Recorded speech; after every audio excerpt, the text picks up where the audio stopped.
Hello guys, it's your boy Doglightning, Grandmaster Nico support main, and I'm here to bring you my SERAPHINE support guide. Now, I'm not just one of these people just picking her up out of the blue. I actually was one-tricking her on the PBE for about a week and a half every single day on my stream. So I'm definitely qualified to tell you that this is pretty good information, and I feel pretty confident that at least 90% of this is correct.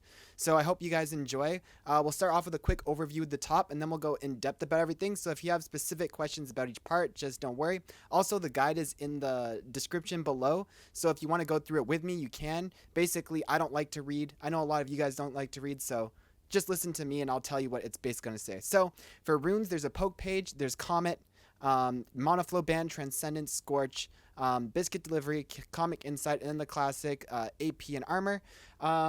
Basically, Comet for the poke and being able to check brushes. Again, later I'll go more in depth about this. And we have an anti-tank page. I don't like Glacial in the 2v2 lane because of the fact there's two people who can target you when you're autoing. But if you're versus the low range ADC or support, you can take Glacial. And the idea of the Glacial page is that you auto attack the enemy support, say Nautilus, he gets slowed, and then you hit your E, which if they're slowed, it will root. So that's my anti-tank page, and I usually just take this page though. So for summoner spells, we go Flash Ignite, obviously for kill pressure, versus assassins on their team and stuff, you can take Exhaust. And if you're just feeling really like scared bot, she's super squishy, you can take Barrier to keep yourself safe. Safe versus the Nautilus lane, I wouldn't be surprised if you take the Glacial plus Barrier, and then Nautilus engages on you, you can Barrier, you can auto attack, right? So that's that. For the builds, there's two builds, the common Glacial build, they're pretty similar, just with the difference of GLP. I rush my Ionium boots because CDR is really important on her. Her W is a long cooldown. Rylai's Crystal Scepter converts your E into a root, and Spooky Ghost to help with vision control, some situational items. And again, the Glacial page is the same thing except we get GLP. I'll go more in depth later. Again, this is just a quick overview. And for summoner for the ability, I max E first, W second, Q last. I'll explain why I don't put points in Q later in the video if you want to, or see it in the guide. That's my usual page. I really like starting with Echo E to find some cheesy like all-ins early and stuff. And if you're in a lane we can't all in, you can take your Q first. So that's what I do. So we kind of did the intro already. So pros and cons with SERAPHINE. So the pros, she has great peel and engage because she has very long spells, so she can find picks, but she also has lots of CC, so she can peel. She has decent base damage. It's a little bit lower than the average mage, but she's kind of a mage enchanter, and she has insane range that makes her damage is good enough, trust me guys. She has good CC, she's a lane bully, and she has the extremely high range. And the best part is, like I was kind of saying, is she provides utility as a mage. So most mages are like all damage, no utility, or your enchanters who are all utility but not much damage. She's like a hybrid, so she has the utility of an enchanter who can peel their team and help them and buff them up, but she also has the range of a mage and the damage, right? So she's pretty fun. The cons is she's super squishy, she gets two shots, you have to position well. She's very slow moving spells that are easy to dodge, so you have to predict the enemy's movements and try to hit them when, like, go from out of vision, like an Ash arrow out of vision, and hit them. She has really slow base move speed, so it's hard to roam. She has early mana issues, which I personally solve with biscuits. She's immobile, easy to kill, again squishy, and she has no real hard CC unless an ally has a slow, aka what I'm saying before 6, that she doesn't have the root. She needs someone to slow for the root. Other than that, she doesn't have any like hard CC to peel for her ADC. So those are her cons, but the pros are definitely outweighing these cons. Trust me, guys, tons of fun. So the summoner spells, obviously flash, mandatory. You can buffer her E and ulti, so you can E flash or ulti flash. I'll go more into that later when we're going over the abilities. Ignite, super good for countering heal. In the bot lane, ADCs always run heal. Ignite puts on grievous wounds, so if you ignite before they heal, they lose half of the heal. Really good if you're going for kills. Exhaust, you want to take those versus Tristana, Yasuo, Callista, or if the enemy team just has a bunch of assassins in general. Exhaust is good. And Barrier is really good if the enemy team has a kill lane, bot lane. Usually SERAPHINE is going to be the kill target because she's super immobile, like I said before. So Barrier is really good at solving that weakness and making it hard for them to actually kill you. So for the tree, so like I said, I like Comet. The reason I like Comet is, first of all, you're usually leading with your E into a Q, and your E slows /root/stuns, so it means your Comet will always hit. Even if you hit a Q, usually I find they're trying to run out of the Q's like spread, that by the time they run out of it, they forget about the comet coming in and they get hit by it anyways. So I really like it. The biggest reason I like comet though is for vision control. So Seraphine doesn't have like, say, like the Lux E, she can throw in a bush and see no one's in there. She doesn't have that. So what you can do though is she has crazy long range. So you can throw a beat drop from really far away or a high note from really far away into a bush, and when it goes in there, if you don't see a comet fall, that means there's no enemy in there, and now you can walk up and get a ward in it, right? So really useful for that. That's why I don't like Glacial all the time also, is you really want that. You can do the same thing with Airy, but the visual isn't as obvious. I really like Comet. Now the idea of Airy, which it does work, I personally think Comet's better. First of all, your W's a long cooldown on surround sound, so you're not going to get the defensive use out of Airy too much, but the big thing is you can hit like a QE, which will proc the Airy. Your passive increases your auto attack range, and then now you can go in for a long range auto and proc a secondary. The thing is, one Comet does more damage than two Aries though, so I don't know. I like Comet better, but there's definitely matchups I could see Airy being good if there's a low range ADC and you get lots of auto attacks off. In the second row, Monoflow Band, I think it's the only real option in this part. You could get an argument for nullifying Orb into hard lanes, and never an argument for Nimbus Cloak on her, but honestly, I don't run mana regen items on her. I rush Rylai's first item, and you really are going to want Monoflow Band to keep that mana up so that you don't have to worry. Like, I see so many other guys saying, you need tier, you need presence of mind. Like, trust me, guys, I have never, other than before first back early game, which is why I get the biscuit, by the way, but other than the early game, I've never run on her just getting Monoflow Ban, and I rushed non-mana items. So I definitely think Monoflow Ban is a must. Transcendence, she's a very CDR reliant champion. You want to be able to spam spells as much as possible, and because her W is a 25-second cooldown, that means 10% off of 25 seconds is a lot. So very, very mandatory again. And in the last one, you have Scorch and you have Gathering Storm. If you're in a lane where you think you can get an advantage, obviously Scorch is really good with your long range. If you're in a lane where you don't, like say they have a Yuumi who's just going to heal up all your poke anyways, Scorch isn't going to do that much. You can take Gathering Storm and just scale for later in the game. So both good options. So you have two options for another thing. I personally would always go Biscuit and Cosmic Insight. Again, Biscuits, the only time I ever on her is like before I stack my Monoflow Band, and basically Biscuits give you mana. So go Biscuits, and then you use Biscuits to sustain you, and then eventually you get Monoflow Band procs, and now you have that to keep you, and you'll never And again, CDR is really important. Now, if you don't think you're in a lane where you're going to be able to get advantages in lane, you're just going to play it safe, not spam your mana, and just like chill, then definitely you can go for the late game scaling. Zombie Worm to give you late game vision, give you AP, and she has really low base move speed, Relentless Hunter to help you roaming around. So, of course, again, standard AP armor, but if you're in an AP lane, you could take Circle for the magic resist. So the Glacial, like I was explaining before, the idea is you auto attack to slow, and your beat drop roots if they're slowed, so you auto attack slow into an E for a root. Now, this is great in the mid lane versus melees and assassins and stuff, but in the bottom lane where you go for an auto attack and there's two ranged champions auto attacking you back, this is really dangerous. I don't recommend this at all into ranged bot lanes. I do, however, think there's a niche you could play it. I played it once into a set support and a Vayne, a low range ADC and a melee support, right? There's not much punishment if I go in for an auto into an E, right? So into low range melee supports, you could definitely run it, or low range ADCs, I could see an argument for this. But again, later in the game, you're not going to have a way to face check bushes because you won't be able to throw your E in and see the comet drop, so just be careful about that. But definitely there is a place for this in the right situations. I personally go magical footwear because Seraphine is super slow and I want to get as much move speed as possible. But if you do think you're going to need to early roam just based on team comps in like your mid lane matchup or something, you could just go for stopwatch. Still really good. You can get a free invulnerability, never going to be bad. Again, biscuit delivery to help you until you have your Monoflow Band, or wait, sorry, this is Glacial, so you don't have Monoflow Band. In Glacial, you're going to be going the GLP build, which is going to give you mana, so you're going to be rushing GLP instead of having a Monoflow Ban, and the mana from the GLP will be enough to sustain you. But again, in the early game, you're going to be running so Biscuit Delivery. A quick tip, Biscuit Delivery only gives you how much missing health and mana you have. It's based on your missing, so you don't want to use it when you're high health. It's not going to give you anything. I usually don't really use it for health regen, and I only pop it when I'm When I'm literally not able to cast a spell because I'm then I pop Biscuit to get the full 10% of my missing mana back. Okay.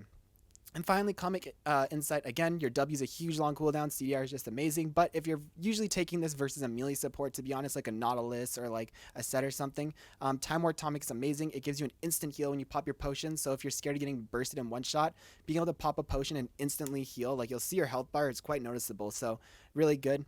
So of course, when you're going glacial items, you need to have Ingenious Hunter. So we're going to be going the Domination tree. There's Cheap Shot if you want to play for a lane. You can auto attack to slow into a Q or an E to proc Cheap Shot, or Zombie Ward if you want to scale. Pretty obvious. The minor runes, same as before. So probably should have gone over the abilities earlier because I've kind of been talking about them. But you know what? It's showbiz, baby. We go as we go. So, sorry. Passive, stage presence. So there's two parts. One is you see a little sort of like a Jin bar under your health bar. Every time that gets to pink, it means your next ability you cast is going to be a double cast. You'll cast it once and twice in a row. The second cast is free mana too. So that's really important. Every time you cast a spell, it moves it up, and then once you get it to 3, your next to cast is double cast. You cast spells up to 3, and then your next one's a double. So the second part of her passive is every time she casts a spell, she gets a thing called a note, and if she has allies near her, she gets an extra note per ally, which is why it's kind of good in the bot lane, because every time you cast a spell, you're getting 2 notes, and the notes, each note you get increases your range and damage of your next auto. So you just like cast your combo right in the bot lane. You have 3 spells, so that's 6 notes, and you get a decent range. Your next auto attack does decent damage. Not a bad passive, to be honest. It gets in crazy range later in the game if you're like spamming spells but not ever autoing, and you can like take out like a quarter of the enemy's HP from like under their tower from a screen away. Kind of insane. So Q high note. Pretty obvious, like it's not that like crazy. It shoots a projectile when it hits the ground and explodes outwards, and people in it take damage. It does sorry for the clock that. So it does extra damage based on how much health they're missing. So aka it's an execute. So you kind of want to try and use it when they're lower HP than higher. But in general, you just kind of spam it and just poke. It's whatever. It's the least supported spell out of her kit.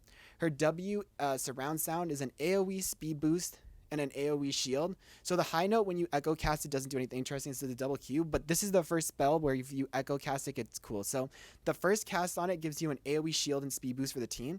Now, if you are already shielded, it will AoE do like a redemption heal for your team. So if you echo cast it, it will first shield and speed boost your team, and then when it casts it again, it'll go, oh, you're shielded? Then let's give our team an AoE heal, right? So the heal gives you more based on missing HP. It's not really worth echo casting this when your ADC is like at 80% HP. It'll barely heal anything because it heals based off your missing HP. But when they're low health, that's when it starts to heal more.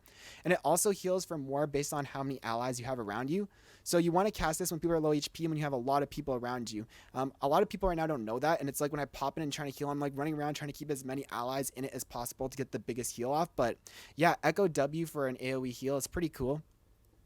Your E beat drop is the most confusing to explain. So it's a projectile that slows. If they are already slowed, it roots. And if they are already rooted, it stuns. So let's take this as a basic. If you echo cast this, it'll cast 2. The first will root slow, the second will root. If the target is already slowed, the first echo one will root and the second one will stun, right? So if you have Glacial Augment, you can auto attack, echo E to root and stun. That's why it's so strong as a combo with Glacial. And yeah, that's pretty much it for beat drop. Encore is like a massive Yumi ult that charms everyone and makes them walk towards her. Now the interesting thing about her charm is it counts as a slow. So you can ulti and then echo E, and because the charm counts as a slow, you hit their whole team and then you echo E for a root stun on everyone. Really, really strong combo. And then finally, buffers. So this is with the beat drop and the encore. Both of them have buffers. What this means is when you cast your E, it starts like a buffer animation, and in that animation you can flash. So you can E and then flash, and it makes it harder for the enemy to dodge. Same with your ult. You can start casting ult, then all of a sudden flash, and then like throw it. So you can make sure you're casting these and then flashing after. You don't want to flash and then E because it's more easy to dodge. So the two styles, like I said, there's E start and Q start. I personally almost always start E start. It's great if you want to invade. You can hit the echo E and hit a root. I usually don't leash by using my ability. I just auto attack. I like to come into lane and hit an echo E on someone, and we can literally like all in and get some summoners level 1.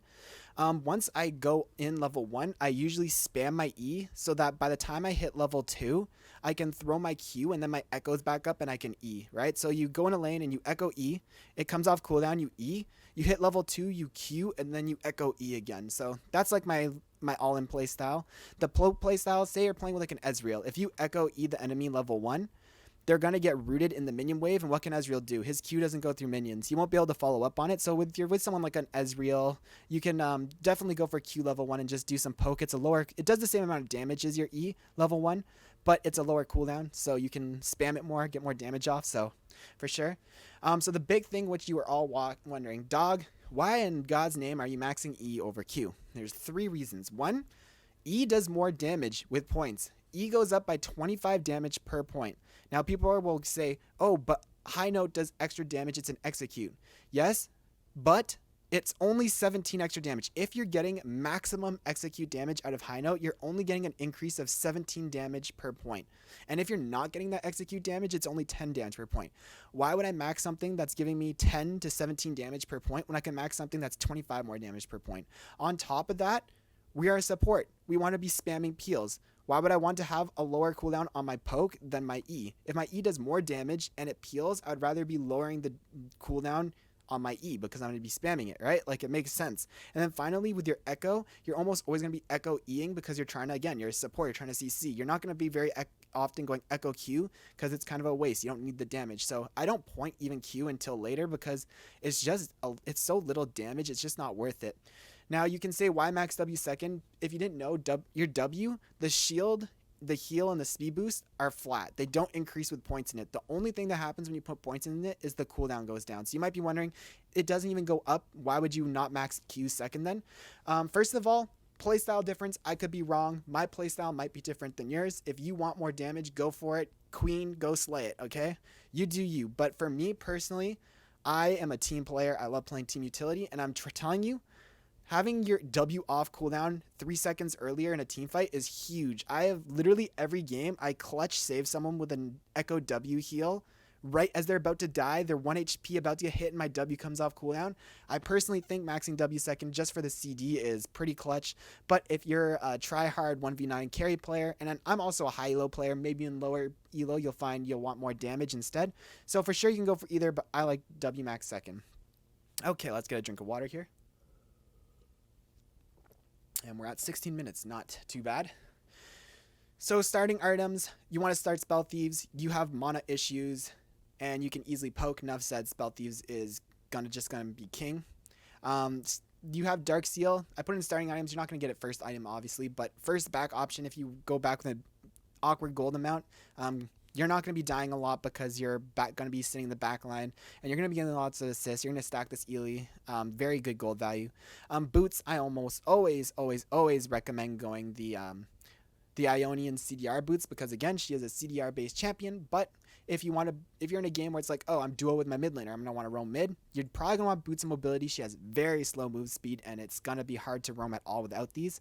If you're snowballing super hard and you're doing the Q max second and you just want more damage, you can go for your penetration boots. And if the enemy team has a crap load of CC, like a Sejuani and an Ashall and just freaking God knows what kind of CC, go for the Merc Treads. It'll help you not die in CC because you'll get out quicker. So core items, this is for Glacial, but these are my 2 core. So Rylai's is insane on her, guys. I mean, it sucks that this item doesn't have CDR because I just want CDR on her as much as possible, but basically, you know how her E, if they're slowed, it roots? Well, the way it's coded for her E is the slow goes off before the root hits, the E hits. So your E, basically, this is an auto upgrade to your kit. All of a sudden, your E went from being a slow to being an instant root. That means every time you have your echo up, you don't need anyone else to hit anything. You have an echo root stun. Every time you just hit an E on someone, it's a root. It's honestly, I rush this every game. It's too good. Twin Shadows next. The reason I go Twin Shadows next is because Seraphine's got some weaknesses, right? Getting vision down is hard. She's slow, immobile, doesn't have a way to face check bushes. Well, Pop Spooky Ghost. You see no one's around you, now you can walk down and get vision. And second, she's very slow. And Spooky Ghost gives you 10%, I think it is, yes, or 7% move speed. So it makes you faster, which is one of her weaknesses, and it helps you get vision down, which is another. Basically, this just solves her weaknesses, and I really like it. And if you're going the Glacial build, of course, rush GLP first because you're not going to have mana flow ban, and you're going to be running so you're going to want the mana. And it's really good because you can hit the GLP into an E, and because they're slowed, it'll root, right? So it's not as... Rylai's is good because every E will root no matter what, but GLP, every time you have GLP up, you can hit a root. So it's not as good in my opinion as Rylai's, but it'll do the job. All right, situational items. Zanya's, if they have a bunch of assassins diving you, obviously great item. Has CDR on it too, which is, I know you guys already know by now, but CDR is just a must on her. You can get this second item if you really need it. Don't be scared. Banshee's Veil, really good. Just AP, CDR, and a shield, really good stuff. Really good if they have champs like Blitzcrank hooks, Nidalee spears. If you want magic resist, but you want it like cheaper because you're behind or something, Athene's is pretty good. In general, I don't think you want to be building her enchanter too much, but because the way that Athene's works, where it's like stacking up on abilities, it's not too bad that your W's a long cooldown because you can use that time to get stacks up and then use your W to heal. But yeah, Redemption, again, these are enchanter items. These are super situational. I would definitely recommend sticking to AP on her. But if their team has a bunch of poke, like again, they have a Nidalee and she's just chunking like a couple of your carries before a dragon fight every time, Redemption can be good to sustain your team. Shirelia's is good if your tanks are having a hard time engaging, like say you have a Skarner and you can pop Shirelia's so you can run in, or I don't know, anyone in that nature. And then Knight's Vow, I've only built this once. I probably wouldn't even be on here if it weren't for the fact that I built it, but there was a game where there was a Rengar just literally one-shotting my ADC every fight, and I sold my Zhonya's that I had to protect my... He wasn't diving me, he was diving my Rengar. I sold my Zhonya's for a Knight's Vow, and my ADC actually survived that the next time he engaged by a little bit, and we won the team fight and won the game. So if there's people one-shotting your ADC, don't forget on any champion in the game as a support, Knight's Vow is an item. People don't really build it much, but you know, it does stuff. So early game, I've kind of been talking about this throughout the game, but early game, right, you take your E, you hit your double E on them for the all-in potential level 1. You hit your E as soon as it's off cooldown. That way, when you hit level 2, you can throw a Q and then double E again. Now, this is something kind of new, the surround sound. So I like to keep my Echo passive bar at 2 stacks. If you have it at 3, you're kind of locked into your playstyle. If you try to use your W to run away or engage, you're automatically using an Echo W, and the heal is pretty useless if you're high HP. So I don't like having it at 2. I had 3. I like having it at 2. So basically, I have it at 2, and it's like if the enemy walks up, I can W to get and run at them with the speed boost, and now I have an Echo E, and I can look for a stun, right? Or say they're trying to engage on us, I can W to get the shield and kite backwards, and then Echo E onto them. So obviously, not every time you're going to be able to do this, but in general, at all points in the game, I try to keep my stacks at 2 so that I can use W to get 3 and then Echo E. Yeah. I usually like to shove the wave a lot because she does really well with her range. I found I get lots of kills on the enemy under their tower without even taking tower aggro. Like, her range is insane. Since the tower gets in the way, their team kind of gets in this predictable pattern where it's like, oh, they can't walk left because there's the tower and they're walled to the right, and it's really easy to hit your Echo E and a Q from like way away and throw an ulti, and you like Ezreal ults on top, and you literally like get a kill, and neither you or your ADC even took tower aggro. So I like to shove and harass on her tower. And for roaming, I don't tend to roam too much. Again, she's super slow, so it's inefficient. You might not be able to get bot back in time. She's super immobile. If you run into the enemy jungle, you're probably going to die. And because of the fact that her E is so telegraphed and slow, it's really hard to hit. So you're going to end up half the time wasting your time and not getting a kill. In the bot lane, you're usually throwing it at them from like a vertical angle, which makes it harder to dodge, because if they log left or right, they're not walking towards their tower, which means your ADC can get damage in. But when you're coming in a gank from a side angle, it's just like, they can kind of just like, you know, it's just really easy from the side to dodge it. I've almost never gotten kills from roams, so I wouldn't recommend it. You're a team fighter, just sit in lane, help your ADC farm, and get to team fighting. So mid game, once we get to the mid game, you want to be sitting in the mid lane almost always, because you want to be able to rotate top or bot, and you want to try and sit out of vision. I like to be cheeky and stand behind walls out of vision. Her E is super long, and it's really, if you catch someone with an E, you can instantly ulti off of it and get kills. So sit out of vision and see if you can get some picks. And in general, you're basically picking this champion for what I'm about to talk about now, is the Dragon and Baron team fights, or just team fights in general for towers and stuff. She is super strong. So you don't want to be trying to make picks on people or anything like that. It's not your job to start the fight. It's your job to win the fight. So you sit in the very back behind your team. So something I forgot to mention is your ulti's range gets extended when it goes over allies or enemies. So you basically sit in the back beside your ADC, and if someone tries to dive him, you can Echo E them, or you can W your ADC.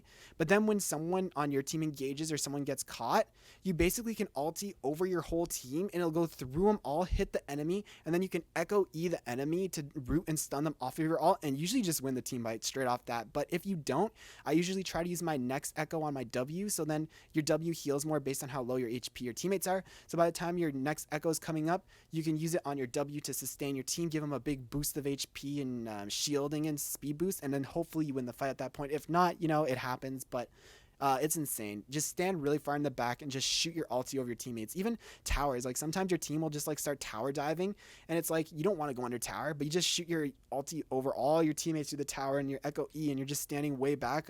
Yeah, she's crazy. Anyways, in general, don't ever be alone, by the way. Always be with a teammate.